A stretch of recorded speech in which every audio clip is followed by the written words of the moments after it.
Yo, what up guys, I'm Sammy and welcome back to the Soul Brothers channel. And today I'm going to be reviewing a shoe that none of you guys know. This is the Adidas OwntheGame, right? And this is the cheapest shoe that Adidas has to offer as far as basketball goes. It's only 65 bucks, which is absolutely insane.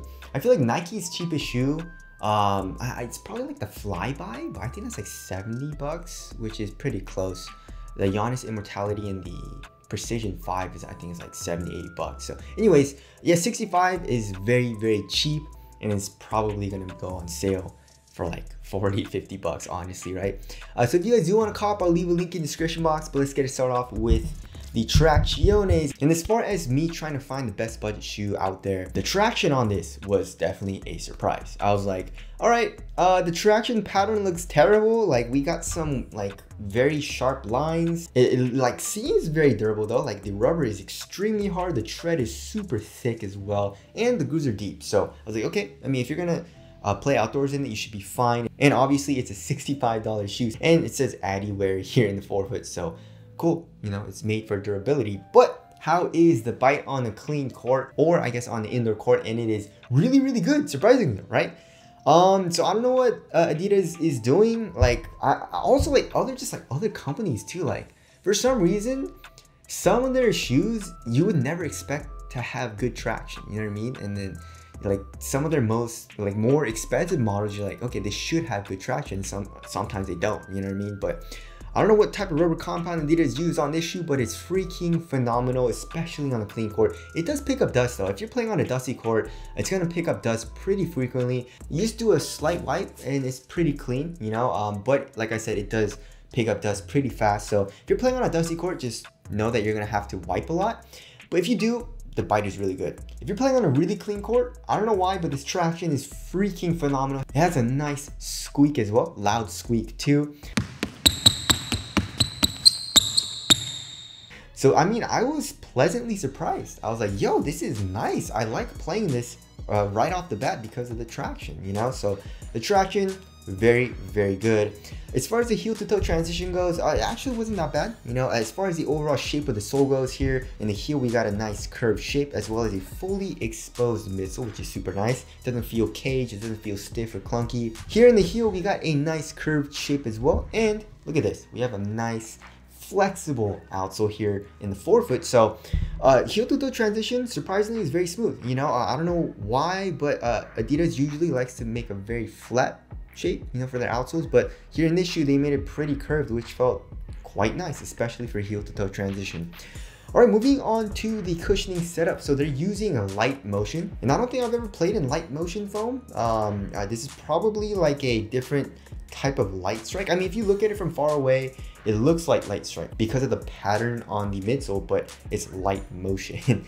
But anyways, so as far as the court feel goes, it's extremely good, especially here in the forefoot. Like, you're super duper low to the ground. Here in the heel, obviously it gets a little bit thicker. You know, there is a little bit of an offset. And as far as the heel compression goes, it's pretty nice. You know, I would say there's just a tiny bit of compression. Mostly it's a responsive feel, you know, so it's not crazy compression, it's not super soft, it's not super comfortable or anything.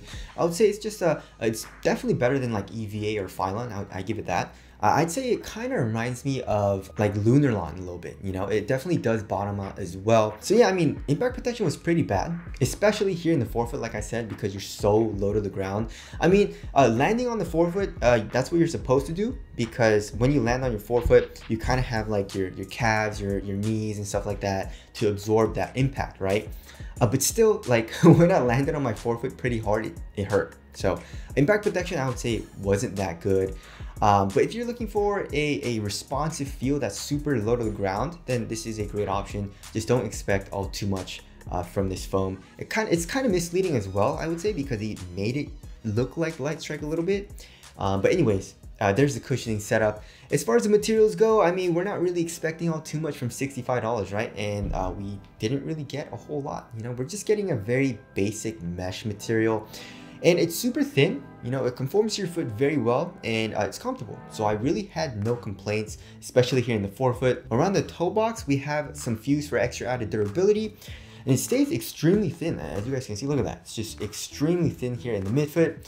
And here in the ankle area, we have very minimal padding as well as in the tongue. The tongue has very minimal padding too. So, I mean, overall, this material on foot feels extremely minimal. It feels very thin. So, I mean, it feels nice, you know, really no complaints from me. If you want something a little bit more cozy and you like to have like padding in your shoes, then this probably isn't the best option for you. But if you like a very thin and minimal upper, this is a great option. As far as the fit goes, fit is extremely long, you know, so it kind of sucks for me because I went true to my Adidas size and there's a good amount of space here lengthwise for me. So I would suggest going down half a size from your Adidas size and you should be fine. Also, another thing that kind of sucked with the fit is the toe space. Look at that, guys. Look at how much it comes up. And also, this mesh material isn't the most supportive. I mean, it doesn't stretch all too much, but it did stretch out as I broke it in. So the fit is even roomier. So here in the toe box, it's just a really bad fit for me personally, which sucks, you know. And as far as width goes, I would say it's slightly wide as well. I feel like if I went down half a size, obviously it'll get a little bit narrower. So take that with a grain of salt as far as the width goes, but I would say it's still on the wider side of things. So as far as the fit goes, for me personally, it was pretty bad, you know. But if you have a wide foot or you like to have a very like roomy fit here in the toe box, then this is probably a very good option for you. All right, as far as support and lockdown goes for lateral containment, I thought it was gonna be pretty bad, but for some reason it wasn't terrible for me. You know, here in the forefoot, there's really nothing. I guess there is this like fused material kind of acting as a lateral counter, but there's pretty much nothing else. Like the foam doesn't come up or anything, especially here in the midfoot too.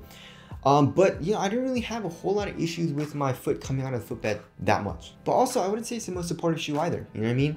And especially with this material, this mesh material definitely is not that supportive. So if you're a heavier dude or you like to have a very supportive shoe, this probably isn't the best option. If you're a lighter guy or support isn't very, like it's not a top priority for you, then this should be adequate enough. Here in the heel, there is an internal TPU heel counter and the foam does come up a little bit acting as a sidewall, but here in the forefoot, I wish the material was a little bit more supportive.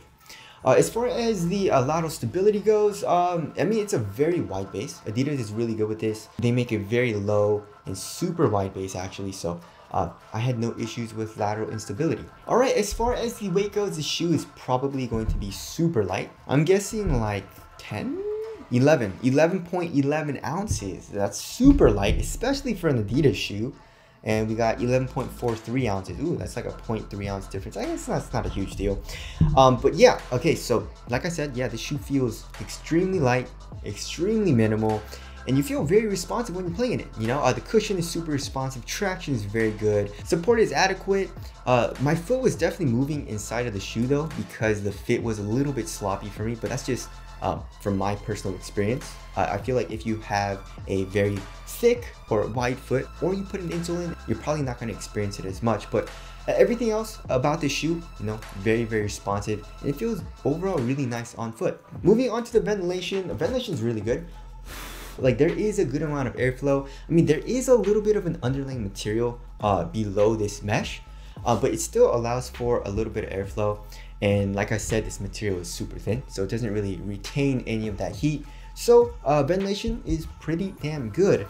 And moving on to the aesthetics, yeah, it looks terrible. It looks like a shoe that like your uncle would wear, you know what I mean?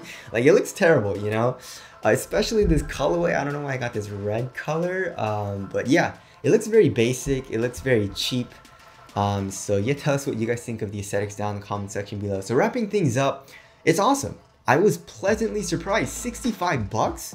I mean, it's not a banger, but it's a pretty damn nice performer, especially for the price, right? Obviously, quality of the materials and the quality of the foam isn't the best, but you can't really complain, especially because of the price tag. So yeah, I mean, this is a solid performer, and if you're looking to save money and you're not really like too worried about the aesthetics, and then this is a solid performer. So yeah, that about wraps up this review. I hope this helped you guys out, because yeah, I was definitely very surprised at the performance of this shoe. Again, if you guys do want to cop, I'll leave a link in the description box, but that's it. Thank you guys for watching, and I'll see you guys in the next one.